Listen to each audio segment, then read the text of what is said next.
Regresamos a Camino a los Pinos. Estamos conversando con Abraham Zamora Torres. Él es presidente de la Cámara Nacional de Aerotransportes Canaero.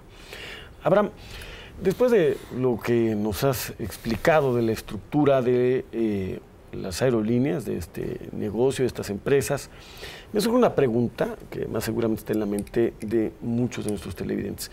¿Por qué dos empresas que en cierto momento el gobierno estatizó, regresaron a manos del gobierno federal, e inclusive estuvieron operando juntas a través de Cintra, que son Aeroméxico y Mexicana de Aviación, dos empresas más o menos de la misma dimensión y más o menos con las mismas estructuras de personal, de costos?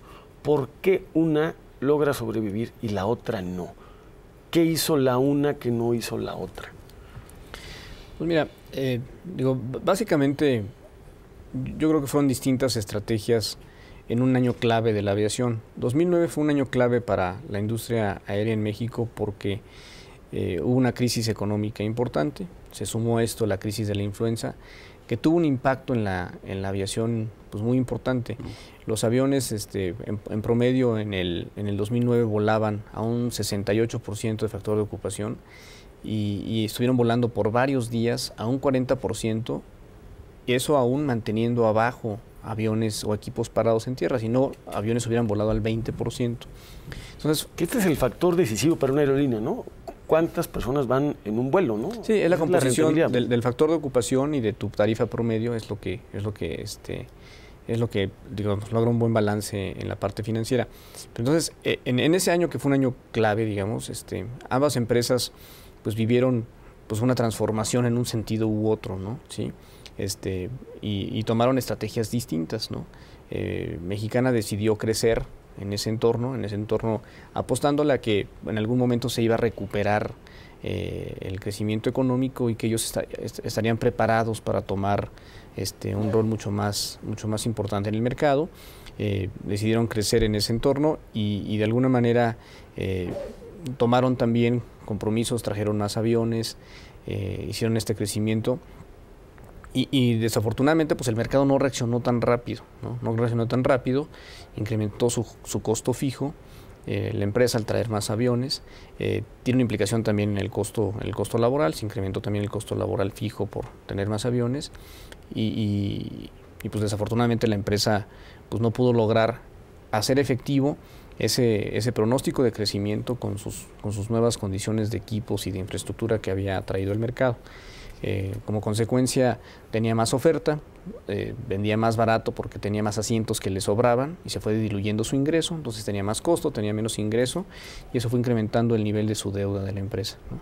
En el caso de Aeroméxico, y la verdad debo conocer que normalmente como presidente de la Cámara nunca hablo de las empresas de la Cámara, sino en general de la industria, pues pasó lo contrario, se redujeron de manera muy importante el número de aviones, ¿no? En lugar de crecer, disminuyó la planta de aviones y eso generó el efecto contrario y una diferencia, digamos, en los resultados de ambas compañías, ¿no?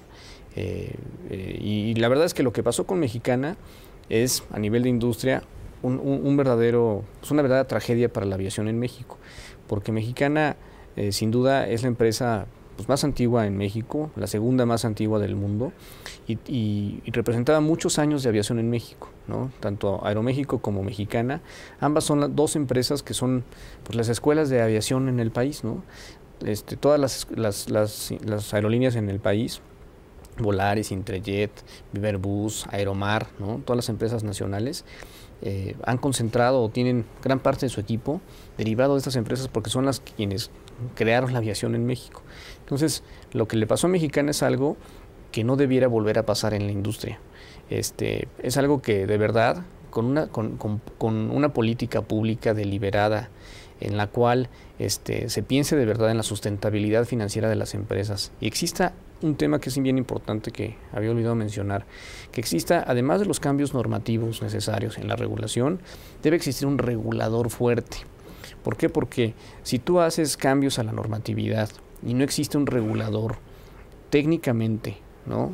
Operativamente y financieramente, digamos, fuerte, que tenga además, o sea, capacidad de sancionar, capacidad de actuar y demás, ¿sí? Puede volver a pasar una historia como la de Mexicana. ¿Por qué? Porque Mexicana, siendo un operador tan grande y siendo una industria regulada, se debió haber previsto que algo como lo que sucedió iba a pasar. Es como si en el sector financiero a Hacienda pues se le muriera Bancomer o Banamex sin darse cuenta, ¿no? Entonces, nosotros creemos que la historia Mexicana al final acabó siendo una mala historia para los empleados de Mexicana, para la empresa mexicana, para la industria mexicana y para el consumidor, pero precisamente pues porque pues no se previó en tiempo algo que, siendo una empresa regulada, debió haberse visto en tiempo, ¿no? Y los mecanismos de supervisión también de la autoridad sobre el funcionamiento de la empresa. No, si nos permites, Abraham, vamos de nuevo a corte, seguimos en contacto con ustedes, estamos en Twitter, en Facebook, nuestro correo de voz, nuestros teléfonos,